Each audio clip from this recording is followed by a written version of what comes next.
Talk to me about your journey of how to prioritize self-care in your life. We as women have a hard time doing it, but men do too.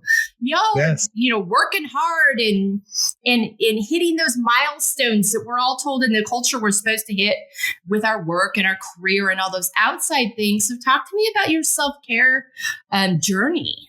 Yeah, that's a great question. I love that.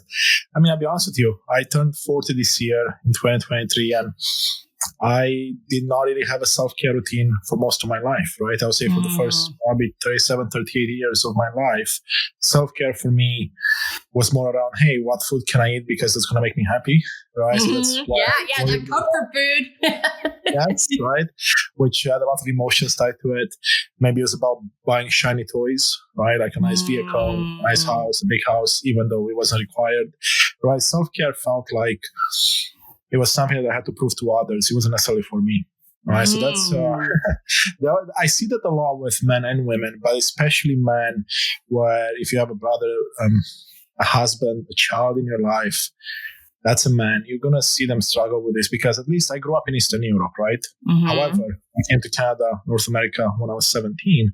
And even after I came here, most of the friends I met from all cultures, they struggle with this. There is no really true self-care routine. Many fall into alcohol, right? Many men to just cope with what life brings their way. And of course, many are depressed, anxious, burnt out, stressed out. And I don't want to speak for everyone, but I've seen this in my life time and time again. Luckily for me, I'm someone that doesn't enjoy alcohol, never enjoyed that aspect of it. So I was able to stay away from it. But my self-care was like, like I said, let's eat good food. Let's celebrate with family and friends. But it was not really about me, right? It was not really about bettering myself all the time. Now, I'm a bit wiser and I've been down a couple of paths. My self-care routine is a lot different, right? It includes meditation practices, includes other mindfulness practices like gratitude practices. It includes giving myself time off from whatever it is that I'm doing so I can regenerate. I mean, I'm going to spas, right? That's something that's not very manly. But hey, it's for me, for my mental health, for my well-being, emotional health, right? As well as spiritual health and all of it. So there's a lot that I'm doing this day, but it wasn't there for most of my life. And if I could go back in time and let's say give my younger self some advice, that would definitely be one of those aspects. You touched on so many important things there. And I think those are things that people hear that we sometimes forget about, the pressure and the different kinds of pressures that are on men versus women, and those narratives that are out there of like what's appropriate for you to do and not do. And you have to like really dispel those and be like, and get down to what do I need? What is nourishing for me? Regardless, we're going to take away all of the biases, all of the stereotypes. And I love how you spoke to that. It's so important for people to hear. Talk to me about confidently setting boundaries, healthy boundaries. Has that been a practice you've had, or what's your journey been with boundaries?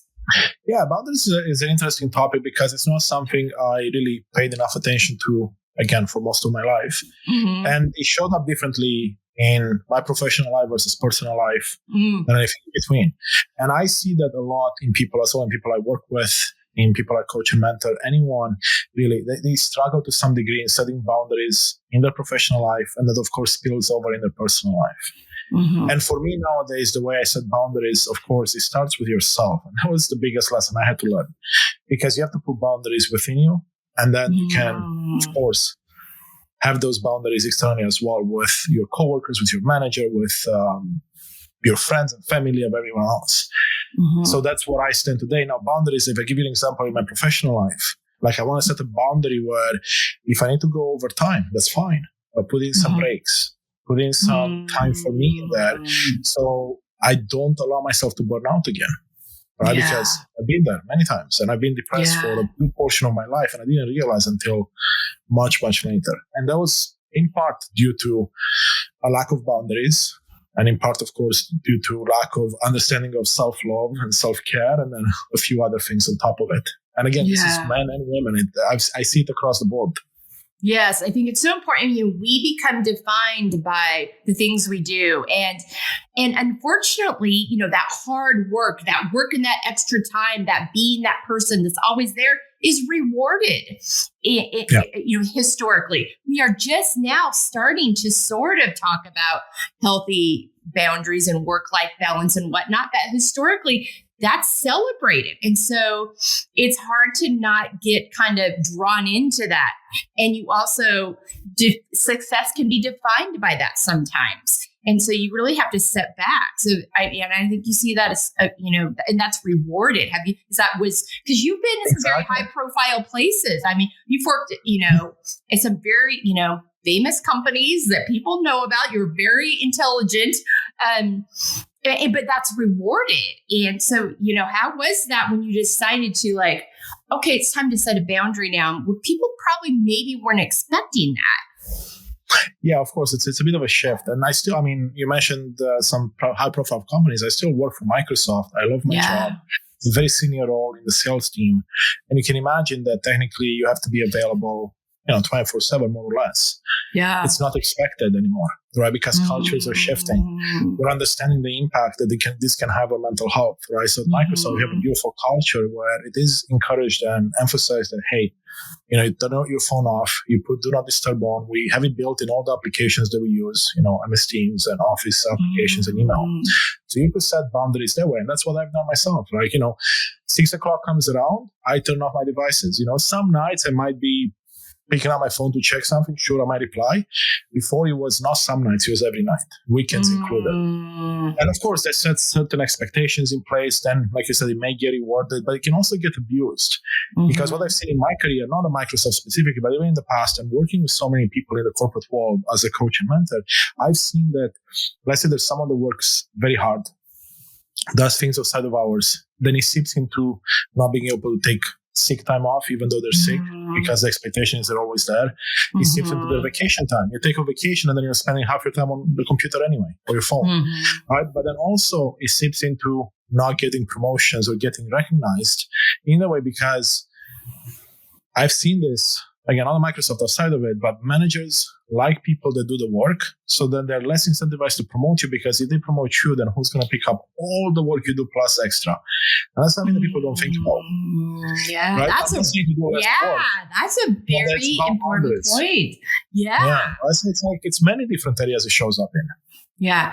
I'm so glad you spoke about what Microsoft's doing, because Microsoft is a big enough influencer in the world that they're doing that people will follow. And I think that's so important that we talk about that. I'm so glad you spoke to that, because we need to change these narratives. It's causing people, their health, their livelihood, their quality of life. I mean, all those things are coming into play. I'm so glad you spoke to that. Yeah, personal relationships is another big one that gets impacted significantly by that, right? Yeah. I mean, your partners, your family, your parents, your siblings, people that you're with, they don't want to see you on your phone. They want to be with you. Yes. And we see it time and time again. I'm so glad you spoke to that. Taking care of our emotional health as much as our physical health. Our emotional, mental, physical health are all tied, together. Yeah. It will show up physically if we're not caring for ourselves emotionally and mentally. You talked about that already. You alluded that. You talked about the depression and making those connections. So give us a little more background on that journey for you. Yeah, absolutely. I would add one more pillar in there. I talk about what I would call the 4 pillars of self, which is the mental, like you mentioned, emotional, and of course the spiritual and physical as well. So spiritual will be the 4th one, and I'll explain it in a second. But my journey, most of my life, has been focusing on the mental pillar, not necessarily mental health, but the mentality around it, right? Climbing the corporate ladder, doing really well in my studies, doing really well in my corporate job. And literally, I used to have different personas between my professional life and my personal life. I found that I could never bring the true Constantin to my professional life as I could in my personal life. And even in my personal life, there were many groups that I was part of where I wasn't showing my, let's call them, true colors in a way, because I was afraid I would not be in, right? I was afraid I would not be accepted. I was afraid I would be looked at differently, right? So all those things factor in. And part of it is based on what I grew up in Eastern Europe, where, men don't cry, don't show emotions, but also the society, right? Where you're kind of always having to cover up So you don't get judged. You don't get essentially put in a corner because you're different. Right. So all played the role in my life. So that means that my emotional health, which, mental health fits into that, were not really looked after. I didn't believe it was important, right? Same with my physical health. Now, in the sense that, I've been up and down in my way through all my life. But what I've come to realize recently is that a lot of it has to do with my emotional health. And because I wasn't taking care of my emotional health, that was seeping into physical health, right? And that impacted, of course, sleep and everything else. Yeah. And once I finally realized the holistic need for us to take a look at all 4 pillars, right? Not necessarily giving them always the same amount of attention, because there are seasons. So some seasons you want to focus on other aspects. Maybe this season it's all about your emotional health, and next season it's about your mental health within the emotional health, but probably also mentality, right? And psychology and all that stuff. And for me, when I started to realize this, the first easiest thing I could fix on my physical plane, so to speak, was my sleep and activity. Right? So I started walking my dogs multiple times a day, getting 10,000 steps a day, and getting 7 to 8 hours of sleep. That alone was a huge benefit. Yeah. Now, the transitioning into a much simpler way to manage my weight and lose the weight that I've gained over the years of neglecting it. But it required a lot more work on the emotional side of things. And I've worked with therapists, I've worked with hypnotherapists. Hypnotherapy has been very, very helpful for me in actually getting to emotions that were stored from very early ages, which you don't necessarily have a memory of. Yeah. Working on my subconscious mind, right? I'm certified in something called neuroencoding, which is the language of your nervous system, and essentially your subconscious mind. It's about reprogramming limiting beliefs. It's about rebooting your brain. It's about resetting and putting in better things, right? So things like fear of failure, fear of success, fear of rejection, procrastination, hesitation, self-doubt. Those are all things I suffered with. And now I have the tools, not only to overcome them, which I've done, but if they show up again, and they will, I have tools to get out of them really quickly. And that's what I help people with these days, because I've realized that our psychology is the foundation of everything. So if your psychology, which is usually around your emotions, your thoughts, everything, feelings, if that's weak, and most of us have struggled with it, doesn't matter if you're a man or a woman, if that's weak, anything you put on top of it, even if it's a great mindset, the foundation will collapse at some point or another. Right? You'll self-sabotage, you will impact your life in one way or another. You procrastinate, you hesitate. And that showed up in my life all the time, despite having such a successful career. And by all definitions, perhaps a successful family life and everything in between, the American dream, so to speak. Yet, all these struggles were present at the time, which means that for anyone listening, right, all of us are fairly successful by whatever definition you want to use, right? You have a home, likely if you're listening to this, right? You have a job. If you like it or not, irrelevant right now, but you have a lot more than most people do. Yet, you still struggle with certain things. What happens if you actually manage to overcome the things you struggle with? How far can you go? And that's a conversation I have often with people. You're a high achiever already. However, you struggle with procrastination. You're stressed. You're overwhelmed. You have a lack of self-confidence. You struggle with self-doubt. You have a fear of failure. You have a fear of success. Start removing some of those, and you'll see the sky is the limit then. And that's what I am right now. I've done this work. It's still a work in progress. Things still show up. But now, for the first time in my life, I have a clear vision. I'm like, wow, nothing stands in my way. I can do anything I want. I love that. You spoke to so much there.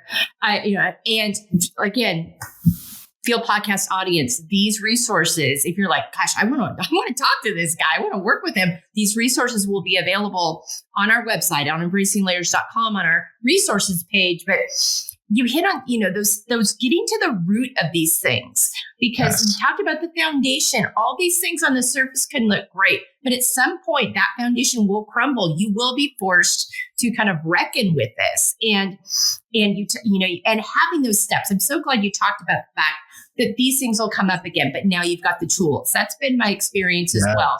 I had to realize that I'm not going to go do this for 6 months. It's going to be all better and I'll never have to deal with it again. That's just not how life works. Circumstances come up that bring these triggers and these things up again.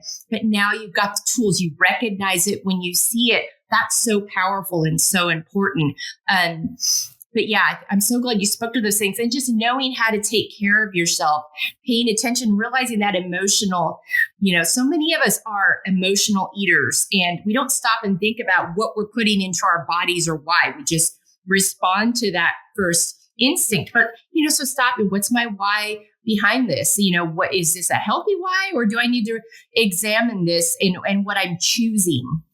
And it's, we don't just starve ourselves. We just be mindful of how we fill our bodies and just getting out and moving. It doesn't have to be something you talk about walking your dogs. We're not talking about taking hours at the gym. We're talking about putting these practices and finding these practices that work for you. And you have found that. Exactly. I mean, it's there's an amazing book called Atomic Habits out there. I'm sure many people are familiar with it, by James Clear, I believe. And there's an idea of stacking habits that shows up in the book. And of course, it's not a new concept. It shows up in many other areas. And for me, walking, for example, I take either calls from work. Sometimes when I walk, as if I walk at lunchtime, I might have a call, one in which I don't have to listen or talk too much, so I can just listen in. Yeah. But I also listen to podcasts, listen to audiobooks, do walking meditations if I need to, or if I haven't done it in the morning or the evening, right? So like it allows you to stack habits. So then you can do a lot of things, right? I meditate in nature as I walk my dogs, but I can also listen to an audiobook in another walk, right? So you're stacking different things, and that applies to many other aspects of our life. And you touched on the foundation there, which I believe people need to know more about. What's the foundation? I call it the psychology of our mind, meaning that there are three parts, but it's our thoughts and beliefs about three areas of our life: about ourselves, about other people, and about the world at large. And I'll explain. I used to be someone, because I'm a high achiever and a perfectionist, or at least that was old me, I would beat myself up when I would make a mistake, or I wouldn't do something, or I wouldn't do it good enough, or I would procrastinate, or I would hesitate. And I would perpetuate this habit of always looking at the negative side, or always looking at the uncompleted part of a to-do list. Never stopping to celebrate, never stopping to look at the good side of it, because every situation has a good and a bad side. Yeah, you decide what's good and what's bad in your life, because everyone has a different definition. So it starts with how you think and believe about yourself, and that results into your feelings, right? And then it's also about other people around you, which I saw it in my work, I saw it in my personal life, right? If I, again, look at the negative side first all the time, my relationships with people are going to be strained, and it's going to impact how I can achieve whatever I want to achieve. And then, of course, everything around us, right? The world around. If I watch negative news all the time. And by the way, more news is negative because that's what sells. And it's not to blame them, but it sells. So it makes sense for them to put it up. Social media, the same way, right? So if you surround yourself with negativity, either within people, with your own negativity, or with what's around you, how are you to put a good mindset on top of it? If I want to be great, which I'm on a great path right now, made significant progress in the last 3-4 months, but I surround myself with people that go out to eat every day, right? And unhealthy food, it's going to be very tough for me to lose weight. Yeah, and I did it in the past, right? Not because they were bad people, just because those are the people I connected with at that level back then, because I was feeling so low on myself, I was beating myself up, and that's all I had access to. So that's what I want to emphasize on, because those foundations will decide your faith, essentially. Yes. And again, it's not wrong if you want to stay where you are and you're happy with the foundations, but if you're not, you have the power to change it. No one else does. You have it. Yeah, thank you for that. You have it. It's a decision you have to make. You have to decide to do the work. And I think it's really important you talked about the thoughts, because sometimes we treat these thoughts as truth, and we don't get to the root of what's actually true versus what is a narrative that I've heard but I need to impact because it's not actually based in truth. And so I would think that was a lot of the work in that too. Is kind of discerning. Absolutely. And I love that you brought it up, because one of the things I do on my podcast now, which is somewhat new, is I do one interview a week with guests such as yourself. So for those listening, you can go listen to the episode with Melissa, amazing episode. But then I also do a solo episode. So I take a topic, I do a deep dive, and I look at the science behind it as well, if it's pertinent. And I did an episode, or multiple actually, on the subconscious mind and a bit on the nervous system. And there's some fascinating findings out there. For example, your brain and your subconscious mind does not tell the difference between something that's real or fake. Yeah. So when you tell yourself you're not good enough, even though there is much proof in your life that you are good enough, your brain will believe it. And then that's the thought you repeat. What's going to happen in your subconscious mind, running 95% of your life, like 95% of your actions are done on a subconscious level. It has all the information you ever had access to from all your 5 senses. That's all the information. It's going to show you proof for the few times you weren't good enough.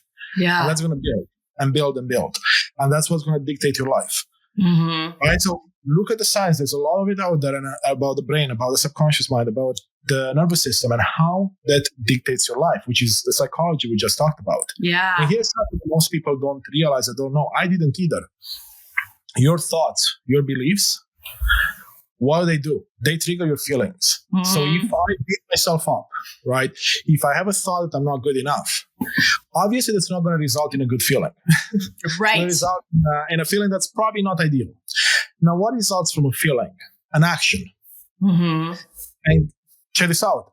Inaction, so not doing anything, is also an action. You just chose not to do something. Right? Most people don't realize that. So now there's an action. And because you have a negative feeling, the action is likely not going to be positive either. And what comes out of actions? Everything that we have in life. Your relationships, the money you have, the wealth you have, in your health, in your finances, in your emotional health, everything. So if you look at this trend here, so if we want to go back, right? If I want better results, so let's say I want more money, I want a better job, I want a better relationship, be it romantic or otherwise. Well, okay, so let's work our way backwards. So I want better things in my life. That means I need better actions. But I can't just do better actions if my feelings and thoughts are not good enough, right? Because I might do it for a week, I might do it for 2, but then the negative stuff comes in. So if I want better actions, I need better feelings. If I want better feelings, I need better thoughts. And that's where it starts. However, you may ask me, hey, but thoughts, I mean, they're influenced by something, right? And they are, unfortunately, or fortunately, depending on how you look at it, influenced by your environment. Meaning that, of course, your work, of course, the environment you surround, like where you live, who you live with, who your friends are, who you associate with, the content you consume, all that influences your thoughts. So that's where it starts.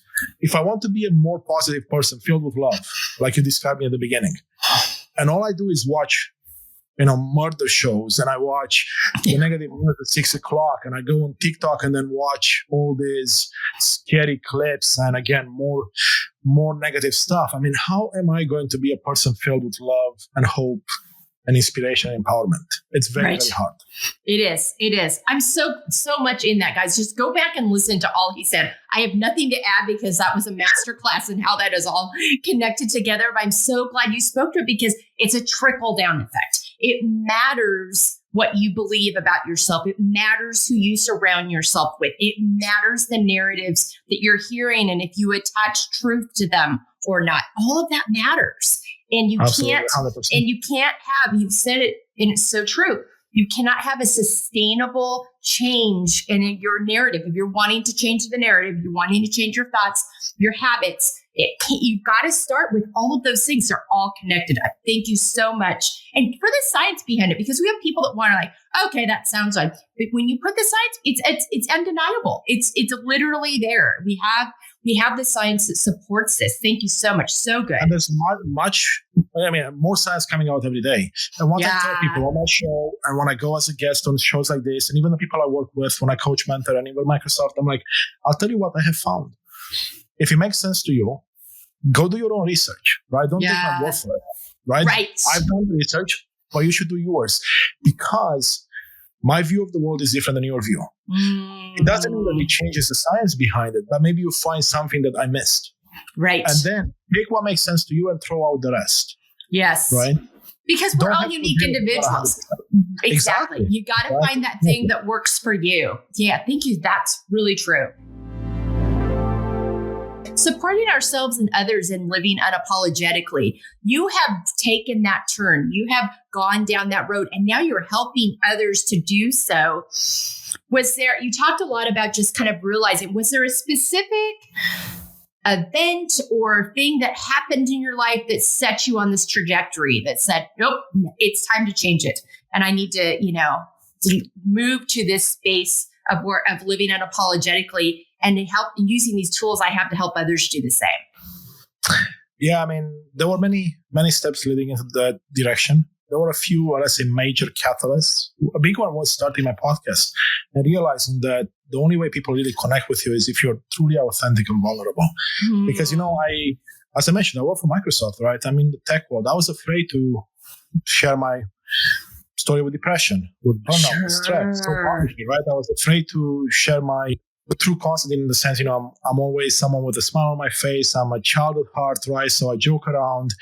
I couldn't bring it into my professional life before, but not because they didn't want me to. It's because I had my own ideas of what they may want or might not want. So all the things were holding me back. But as I started doing my podcast and posting content on social media, I realized that, hey, I will connect a lot more with people when I am truly vulnerable and authentic. And that's the true for any type of relationship. Yeah. And look at what some amazing things happened as a result of it. First, I realized, and this is something that some people realize much earlier in life, that you can't really change anyone else. You can only change yourself. And by changing yourself, you influence everyone else. Some people will be like, oh, wow, if Constantin can do it, I can do it too. So you're giving them permission to change. Sure. Some will be put off or scared by what you've gone through or maybe not aligned anymore, and they will fade away. And I know that's scary. I've been there myself. However, that means also the opposite is true, which new people will show up in your life that now are at the same frequency vibration as you, which means they're going to add so much more to your life and you can add more to their life. Yeah. So when I stopped trying to change everyone else and looked inwards, everything changed because my relationship with everyone that I wanted to change improved because I just worked myself, right? So I started to show authentically, vulnerably, be myself. Of course, some relationships faded, and that's fine. That happened. But so many others became stronger and stronger because I stopped pushing them. I'm just coming from a point where I inspire and empower. That's why I like to go back to that, because one of the big catalysts for me was finding my why, my purpose, my mission in life. And that's a big thing that most people lack, right? You don't really have a clear mission. And it took me years and years, and eventually I discovered that, of course, it's evolving as I'm evolving. Yeah. But once I realized that I want to just inspire and empower people, guide and support, right? Those are the four big pillars for me. None of them talk about, I want to change people. Right? Yes. In a different direction, right? And that's a big aspect of it, because most of us, based on, I guess, on maybe society or how you grew up, you see people doing it all the time and you just pick it up. It's like, oh, I'm going to push it for a big change. No, just do your thing. And that's going to bring your tribe in. It's going to inspire the right people, empower the right people, and off you go. Coming back to your why and your values and everything you do, you have done that.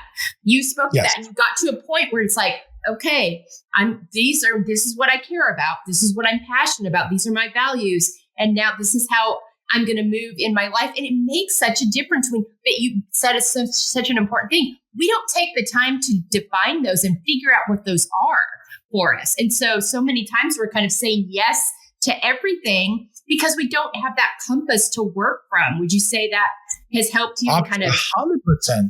Yeah. That was me. Honestly, that was me. I remember maybe I was like 5, 6. One of my earliest memories was me questioning why I'm here on Earth right now. What's the purpose of every human being on the planet? And I remember asking those questions throughout my life, but I never really pushed further than just asking and getting an answer that didn't make sense, and I will leave it at that. And it wasn't until I truly sat down with myself, and this was in 2022 now, that I did that. It took me months and months. I refined the process. Now I help people find their why. Within like 4 weeks, you can have a very clear definition of your why and mission and statement. This is not something fixed. It evolves with you. I like what you said is really critical. It will guide your life now, because in my case, after I found my why, I did an inventory. I said, okay, so this is what I believe my why is. How much of what I do in life, in my professional life, in my personal life, and anything in between, how much of it am I actually building on top of this why? And for me, it was like maybe 10, 15%, maybe 20% at best. So was it any wonder I was depressed for years? I was burnt out. I was anxious. I was stressed out. I was procrastinating. hesitating, having self-doubt? No, because I was doing things that weren't aligned with me and weren't bringing me joy and fulfillment and abundance. Once I align myself, it's not about doing everything in your life on top of this strong why, because there is no such thing as perfection.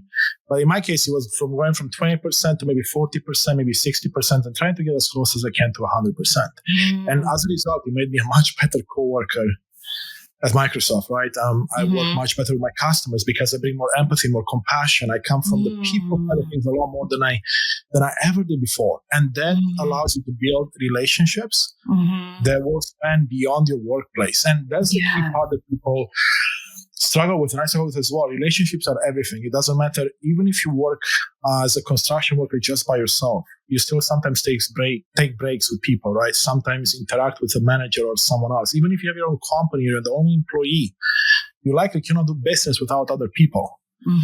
So learning that aspect is critical for our success. And that's why a strong why, a strong purpose is going to help you there. And what I have found in helping dozens of people find theirs so far, it's almost always in the shape of what are your contributions to yourself and those around you, and what's the impact of those contributions. So mine, I'll tell you quickly, it's pretty simple. My mission is to inspire, empower, guide, and support individuals on this beautiful life journey so that they too can find joy, abundance, fulfillment in this life and make the world a better place. That's it. Yeah. Right? Yeah. And you said something important. And you and I have talked about this too before in past conversations. If we all did our part in this, we can shift narratives. We can shift the trajectory that we're on as a people, as a culture. Yes. We can't, it is possible, but it takes our willingness to go down that road. So I'm so glad. And that gives us hope, because it's really difficult to operate without that hope. So thank you so much for that. So good. If I may, Melissa, I want to add one more thing there that people will have a question around. So let's look at my mission real quick, because that's the one I know intimately. If my mission is to inspire, empower, guide, and support people, now what I can do with that is every interaction I have, be it in email, on a conversation like this, on a meeting at work, in person, doesn't matter. I can always fall back and say, okay, am I doing at least one of those 4 things in my conversations? For some people, it might be 1 thing, 2 things on the list, might be 5. Each one of us is different and unique. Right. So can I inspire, empower, guide, and support in every conversation, every interaction? No. But I can at least do one of those, right? I can support my colleagues in whatever they're doing. I can inspire a customer to make a decision around how they want to leverage technology, right? I can empower them to do something else. And if you look at the mission of Microsoft, where I got some inspiration from, the mission is very simple. It's to empower every person and organization in the world to achieve more. That's the mission of Microsoft. If you Google it, you'll find it. It's very simple, right? And mine is expanded from there because, again, we each have unique missions. And of course, every organization has a mission. So if you start a business, right, what's the mission of it? I looked at my mission for the podcast, and you have one as well, Melissa, for your podcast. It's pretty amazing once you align yourself with it, because it will allow you to do more of the things that truly bring you joy and passion and fulfillment in your life. Yeah, absolutely. So good. Thank you so much for that. You talked about showing your true colors earlier and the struggle you had with that. This one is accepting the layered aspects of ourselves and living out of our own expectations versus others. So let's go to the expectations route first. You had to get to a point of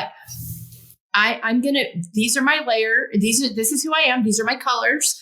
And I am going to shift from being who I am and living out of my own expectations and no longer trying to meet or let others define what those expectations are. So talk to me about your expectations journey, because that's been part of this road for you. Yeah, of course. I love the question, because there's 2 words that always come to mind nowadays, which I wasn't really looking at before. Expectation and intention, which are very strongly correlated, right? Expectation is that you want an outcome and it has to happen a certain way. That's usually what an expectation is. Sure. So if I expect that this conversation is going to lead, let's say, to, 5 new clients as an example, right? Mm-hmm. And if that doesn't happen, if I don't get 5 new clients out of this, there's going to be a lot of self-doubt creeping in, maybe lack of self-confidence.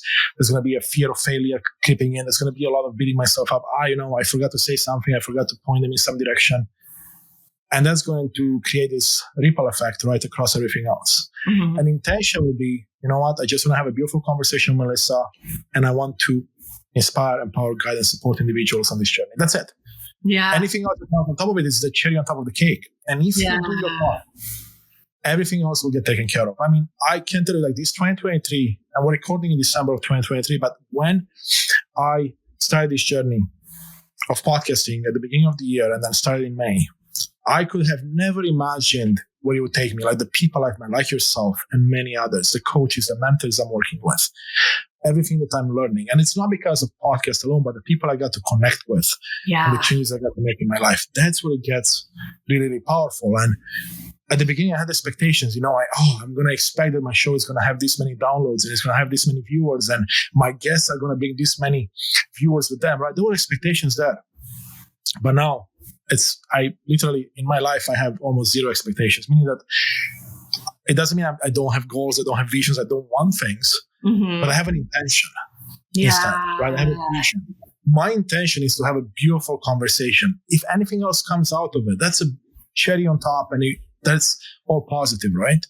But I get connections, or I get mentors of my own and coaches of my own from places I would never expect, right? Mm-hmm. Deep down, if you were to look at expectations, right? Right. Here's what happens. This is what I realized. When you have expectations, it's kind of like a horse with a blinders on. Mm. You only see one direction because, of course, my goal is there. That's how I want to get to my goal. I have a path, which means that everything that happens around you where your blinders are blocking you from seeing, you miss out on all of that. There could be opportunities, there could be relationships, there could be anything really. When you take your blinders off and say, you know what, my target is somewhere there. It doesn't matter if I take the long route to go around or if I go straight or if I go zigzag. I'll get there somehow, but I know it's there, which now allows you to take detours to maybe meet someone amazing, right? To get another opportunity. It literally changes your entire perspective. Yeah. Oh, thank you for that. That's a great view of the expectations conversation that we haven't had before. I really appreciate the intentions piece. I think that's so powerful. It also takes the pressure off and gives you permission just to show up as who you are with what, with how you want to affect. You talk about the guide, the encourage, the empower, and that allows you just to show up that way. And then if you're showing up that way as your authentic self, automatically, and you talked about this earlier, good things are going to come out of that. People that you are, that you're intended to be in life with and doing things with are going to show up, and it's just such a beautiful balance if you can start from that space and takes the pressure off. Yes, Melissa. Now, I would love to add another piece to it. Yeah. Which shares some more people may have heard of the law of attraction, manifesting things, right? That's on let's call it the woo side, the spiritual side. I believe in the stuff, but not in the sense that just because I want something, it's going to show up in my life. Right. Just because I want to manifest it, it's just I can sit on my couch and it's going to happen. Mm-hmm. But let's think about this from, let's more a analytical point of view, a science background. And for those that don't know, I have a mathematics background, right? So I've been in sciences all my life. So it's hard for me to sometimes be like, well, this woo stuff is, very out there. But if you look at intentions, right? What are intentions? Are generally positive thoughts, right? And we talked about the thoughts causing feelings, causing actions, causing, reactions or results rather. So if intentions are positive thoughts, well, that means it's going to lead to positive feelings, which leads to positive actions, which otherwise you wouldn't take. And then it's going to lead to manifesting something you want because you started there, right? Right. So now here's where I made a big mistake in the past. And I still sometimes catch myself, and many people make the mistake, is they set the intention once and they don't revisit it. Right? So it's like that part of a vision. If I make myself, and I do this by the way, and the new year is coming up, so I don't necessarily have new year resolutions. I have a vision for each quarter of 2024. Okay. And I get to revisit those and go through. Right. But most people, what they do is they set an intention and they forget about it, or they set an expectation, they forget about it.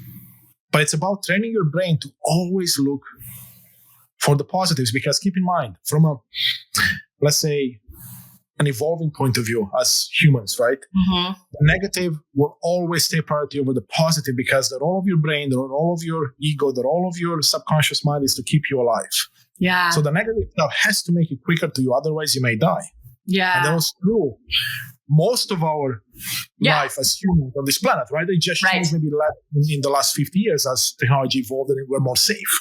Yeah. So if negative stuff comes to you naturally, and again, that's why, by the way, news that's negative sells. Mm-hmm. That's why, for example, murder shows are so popular. And if you look at the podcasting world, the murder shows are the biggest ones because, again, it's obviously, storytelling is great, but the negative side of it is what our brain craves to keep you alive. Yeah. It doesn't mean, though, that you can't train yourself to have more positive thoughts. And then when a negative thought comes up, to actually not completely not have any negative thoughts, but catch it early enough.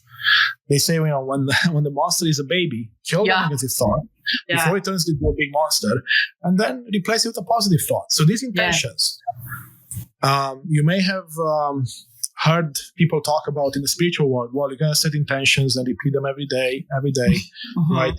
That's something I'm working with, and I'm not perfect yet, meaning I'm not doing it every day. I haven't mastered it yet, but I'm seeing the impact because, again, it's about thoughts. So if you have a list of things that you have as a vision, as an intention, repeating them is going to force your brain to start looking for answers for your subconscious mind. And what happens? Let's say, do this exercise if you'd like at home. Think about a car, either a make and model or maybe even a color. Keep it simple. Say, I want to see red cars, and then start driving around.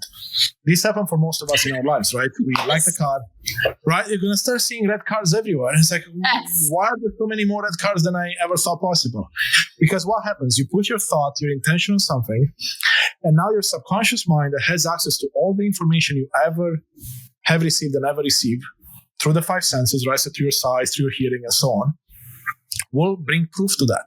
And if there is no proof, it's going to keep looking and it's going to keep leading you in the direction where you can find proof without you even realizing. So that's why it's important to not only set intentions, but actually revisit them as often as possible. And this is, again, not necessarily from a spiritual point of view, because you can go down the path if you want, but more from how the brain, how the subconscious mind actually works.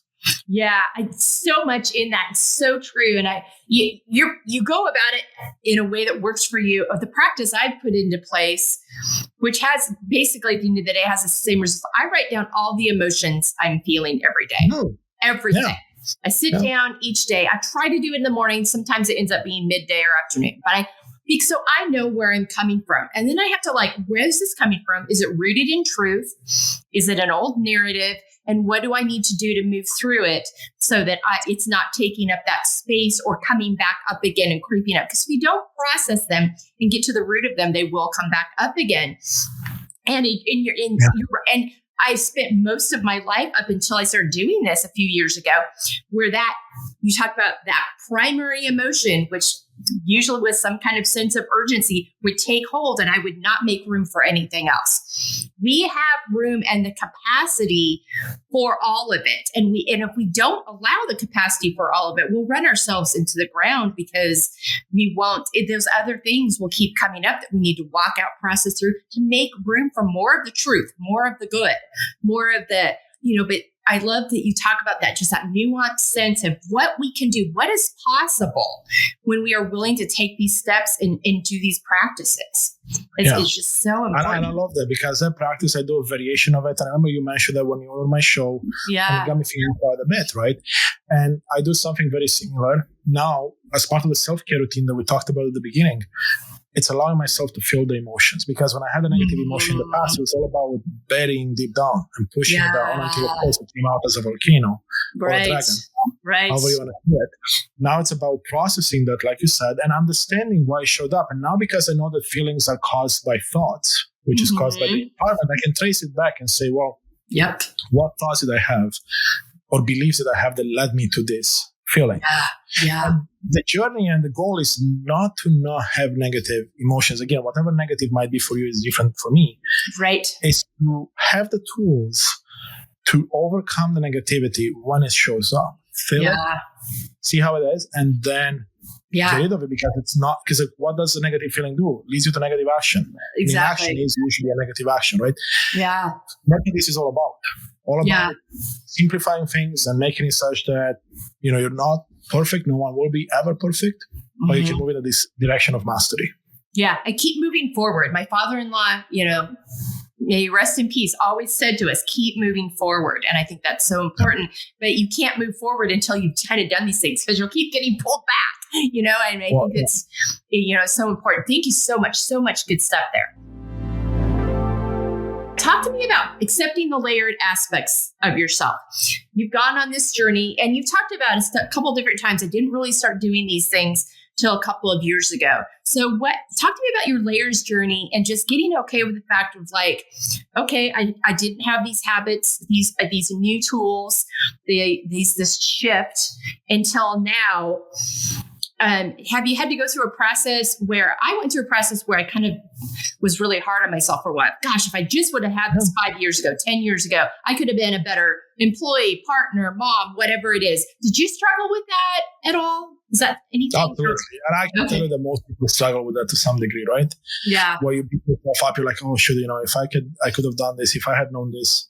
And sometimes it still creeps up. And then again, I have the tools now to deal with it. Yeah. And there's two points that come up that I'd like to touch on, because you talked about acceptance, right? Mm-hmm. It's actually really right. Accepting and acknowledging where you are. One of the areas I specialize in my professional life in the corporate world is organizational change management, which is about how you help organizations go through a big change technology, change processes, doesn't matter. And then always the biggest challenge is the people change side of things, right? Like, how do people want to change? People, again, because your brain wants to keep you safe, it doesn't like change. It doesn't like unknown. So then there's a challenge. But in the professional world, we have many amazing frameworks that, if followed to some degree, right, they work really well. And I thought, okay, well, nobody's really doing that in the personal development side. At least I have not.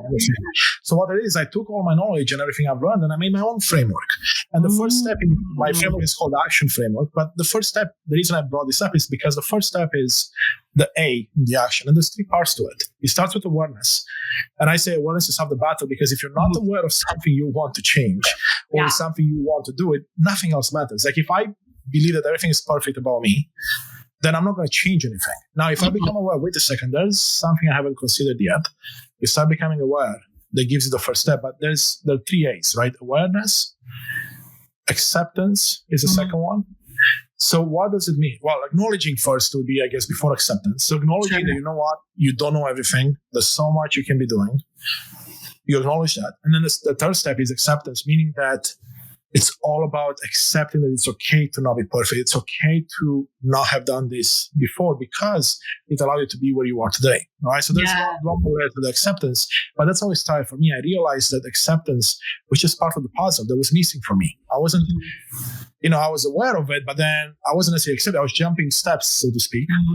And that, from awareness, I wanted to change it right away without accepting it, without giving myself permission to be okay with it, to understand what it really means. And that's how acceptance showed up in my life, because I started to see, okay, I'm beating myself up. And the second part of that, as I was mentioning earlier, is the fixed mindset. So in Romania, Eastern Europe, and many other parts of the world, there's a lot of fixed mindset going around. And most people have heard of either fixed or growth mindset. But in a fixed mindset, the idea is that mistakes are to be punished, to be hidden, to be put away, to be avoided. So what does it do to you as an individual, especially someone growing up in that environment like I did? Well, it makes you second guess yourself, right? It makes you avoid doing things because you're afraid of failure. So fear of failure creeps up quite a bit. It gets you to beat yourself up because guess what? Maybe your teacher in school told you, you only got a B- or a 7 because, ours was 1 to 10. It's not good enough. You're not going to make it in life. Whatever. They might say something. You start beating yourself up.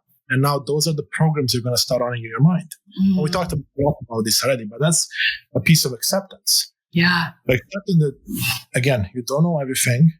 Life is a learning journey. So you continue learning and growing.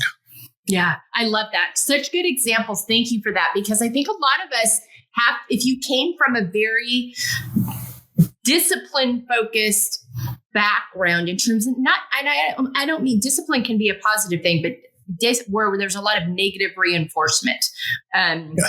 And, punishment, that can be really difficult, but you have to kind of acknowledge. And that was part of my journey of like, this is why this is happening. Now that I know that, now that I've acknowledged it, I can accept it. I see where it came from. And now I can shift that. So I think those 3 A's are so powerful. Thank you for sharing. And that's why I love what you just said here, because punishment is such an interesting concept because, it comes from consequences, it comes from other areas. But keep in mind, let's say you're a parent. And I'm not a parent yet. I have many children around me, from my family and others, but I have 2 dogs, right? And in the animal world, the same. You can train a dog or any other animal through punishment or through positive reinforcement. And it doesn't take a genius to realize what it does to an animal. Yeah. So then we are humans, we're part of nature. We are just animals, but let's call them smarter or more evolved. So if you have a child and your way of teaching them is through punishment, sure, you may not have a great relationship. Sure, it may impact your relationship in the older age. But think about what it does to the child that they will do to themselves, because they learn the punishment is necessary and okay, and they punish themselves. And that's what I was. Not because my parents or my caretakers, my grandparents were necessarily punishing me out of hate or anything negative. It's out of love, because they wanted better for me. That's all they knew. But then the teachers in school, right? People in society, that's all they knew as well, because that's where they grew, right? So the punishment became normal. And for me, it became really quick something that I would do to myself. I'll punish myself and be like, no, talking to myself badly, not allowing me. Some people go to self-harm, which luckily I didn't have to go to, but, my heart goes out to those who do that. Yeah. Because that's what punishment turns into. It's not necessarily about the other person. It's about what you do to yourself after that. Yeah, so true. Thank you for sharing that. And it's so, and it's just like, so it's a great framework to think about, because that is what happens. And you have to, I think that acceptance piece is like, okay, that's what they knew. Those are the tools they had. The harm was not intended, but as a constant, but it did happen. And so being able to kind of separate all that out, they loved me. They were doing the best they could. That's what they knew. But also this narrative has done this, and I want to shift that. I want to be healthy. I want to, change that mindset and go in a different direction and not do, because self-talk is powerful both ways. Well, exactly. Especially, as I said, the brain doesn't distinguish between true things and imagined things, which means it goes both ways. Yeah. So you can talk about things you want in the future as if you have them today, and then that becomes the intention we talked about. But now the acceptance piece is, just to wrap that entire thing up, really, really important, because, like you said, accepting that those around you, I don't want to say are broken, but they have their own traumas, they have their own challenges they went through. And no one is perfect. They changed my entire relationship with my parents, with my friends, with my coworkers, because I could now come from a more compassionate, empathic point of view. I realized that almost no one wants to do you harm. Just because they caused you harm doesn't mean they wanted to do it. That's all they knew. And you hear people talk about generational trauma. That's what I see as generational trauma. They will learn from their parents, will learn from their parents. And by that point, by the way, you're talking about the 1900s, early 1900s, where life was very tough. Yes. So you can imagine what gets sent down the timeline, and it stops with you if you want it to stop with you. Otherwise, you just stuck with these things, and then it's up to your children to stop it. Yeah, so true. Yeah, you can change the narrative, and the power of that. When you choose to make that decision, the difference you're making for the generations moving forward is just so important and so impactful. Thank you for sharing that. Yeah, that's why awareness is the first step, right? Because if you don't know this, which I wasn't, right, until I listened to a podcast like this, until I read some books, then nothing else matters, because you can't accept something you don't know. Yeah, exactly. You can't change something you don't know, right? You can't do any of the stuff. Yeah, absolutely. Absolutely. Thank you so much for that. So good. In Summarizing Feel, which is the name of our podcast, finding empowerment and embracing your layers, which you have done, kind of sum up how that's affected your relationship with yourself as well as your relationship with others. And you touched on this already, but kind of put a kind of a cap or a cherry on top of that piece that we've been talking about throughout this. Oh, Melissa, I love the question. I mean, I don't even know how to explain it, because even to me, it feels surreal. Like I finished 2022 still very depressed, anxious, stressed out, burnt out. Made a big change in 2023 at the beginning, following on my mission, on my why. took some actions, worked with some amazing people. And today I'm at a spot where I could have never, ever imagined, with the connections I have, the people I call friends now in my life, the people I work with like yourself and others, the people I get a chance to coach and mentor, the people in my professional life, everything changed. Like everything changed for the better. Have I lost some, let's call them friends or people in my life? Absolutely, because they maybe got put off or scared about this real Constantin or the new Constantin, right? But they got replaced 10x by more and more people showing up in my life. And every day, honestly, is a blessing to wake up and be grateful for. I used to detest waking up on Mondays, right? And most people may relate to this. You stress out on the Sunday before, you get anxious, and you don't get They call this Sunday scaries. I mean, there's a title for it. Oh, it's terrible. I used to have that because, again, like, that was my life. That was what I did in my life. Now, I don't care if it's Monday morning. I should get excited every morning to wake up, because instead of saying, oh, what do I have to do today? I get up and say, Constantin, what do you get to do today? I get to have these impactful conversations with my customers, the Microsoft, my account teams. I get to have this beautiful conversation with Melissa. I get to go out for dinner with my partner, take my dogs for a walk. I mean, those are things I get to do because most people do not get to do any of that. Yeah. Right? And then it shifts your entire perspective. That's why gratitude is such a powerful practice. And it's something that I would say it's in easily my top 3, my top 5, maybe most impactful practices I've ever added in this year alone to my life. Well, and you can be truly grateful now from an authentic place because of these shifts you're making. It doesn't have to be a fake it till you make it. You genuinely feel it because of these shifts you've made. I think that's something that's really important. It doesn't just happen. You know, I think sometimes we think we can think our way to a certain amount of things, but at some point we got to dig it all up and deal with it and process, move through it and make space. And you have made space and you can feel that now. It's so powerful. Thank you for that. So good. We are down to our rapid fire. Name 5 activities that nourish you. Yeah, well, gratitude practice we just talked about. Walking in nature is huge for me. Connection with nature is part of that, right? Meditation is another one. Breath work is something I've discovered more recently. Amazing stuff. And of course, spending quality time with loved ones. That could be friends, family, pets, children, all of it. Yeah. Oh, awesome. Okay. And 5 words on how you want to feel the next 6 months. I mean, I'll take the 4 I have in my mission and I'll add another one on top of it. But, I want to feel inspired. And many people like yourself and others inspire me to continue doing this. I want to feel empowered that I can do everything I want to do and 100% feel that way. Guided, supported. And of course, love is the other one that kind of wraps up all of it, right? I want to feel like I'm giving the love out that I can and I have, and also receive love, right? So be loved. And, again, love is not just the romantic kind, but everything else that comes with it, compassion, empathy, and all of it. Yes. Constantin, so good. I love our conversations. I always feel invigorated and hopeful after having these conversations. Feel podcast audience, let our audience, and this will all be in our resources page again, but let our audience know how they can find you, follow you, all the things that you offer. Share that with us real quick. Yeah, thank you so much, Melissa, for the opportunity. So the website for my podcast is unleashthyself.com. You can find the podcast on YouTube at Unleash Thyself or any of the major platforms for podcasting. And then if you want to connect with me, of course, you can find me on social media. LinkedIn is Constantin Morun. And then you can find me on TikTok and Instagram and what else? Like probably all of them, right? Facebook, of course. Yes, Constantin's very active out there. You can find him. Exactly. I find him. Yes. Oh, yes. You can find me anywhere. Okay. So go ahead. Awesome. No, all that'll be on our website. You want to follow him. And he has the most fascinating guests. I mean, I always learn something from your guests, and they're from all walks of life.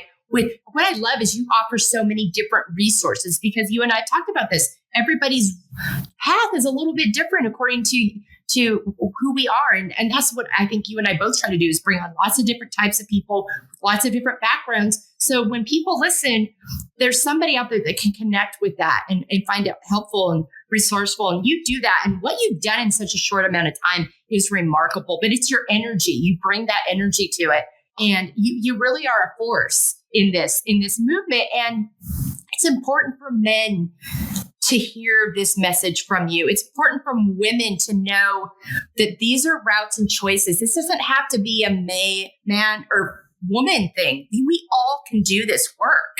We can all do it, and it's powerful and impactful, and it changes the narrative for all of us. So thank you for that. Thank you so much. Right. I appreciate you so much. All right, Feel Podcast audience, I know you're going to come out of this feeling inspired, but go out and think about where you are in your life. Are you living a life from your values, from the things you care about, from the things you're passionate about? You are worthy and valuable of asking yourself those questions. So sit down and think about those things. Journal about it a little bit. Look at the activities you're doing in your life and see if they're in alignment with who you are. And I'm telling you, it's worth the time. And I hope you'll take the time and think enough of yourself to do that work. Check out what Constantine's got. Lots of resources for us. But we hope you go away from this feeling encouraged and have a great week.